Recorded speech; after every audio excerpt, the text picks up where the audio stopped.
তোমরা যারা বলো পুরুষ খারাপ, পুরুষ কি আসলেই খারাপ?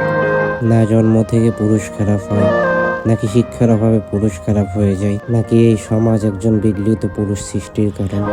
তবে বলি শোনো, একজন পুরুষ কখনোই জন্ম থেকে খারাপ হয় না বা হতে পারে না। পুরুষ খারাপ হয় এই সমাজের বিগলিত মনোভাবের কারণে।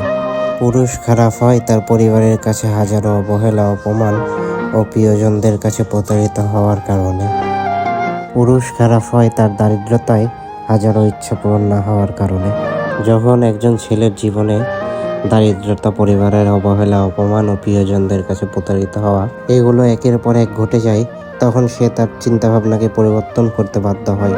তখন সে সমাজ, পরিবার, প্রিয়জন সবার থেকে দূরে সরে যায়, নিজেকে পরিণত করে হিংস্র জানোয়ারে, ডুবে যায় নেশাতে, বেছে নেয় হাজারো খারাপ পথ, ঘৃণায় পরিণত করে সমাজ বা প্রিয়জনদেরকে।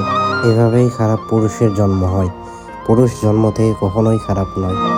আমিও একজন খারাপ পুরুষ হয়ে বলছি, তোমরা যদি সত্যিই পুরুষকে পরিবর্তন করতে চাও, তবে একজন পুরুষের প্রতি তোমাদের যেই খারাপ চিন্তাভাবনা তা পরিবর্তন করে নাও।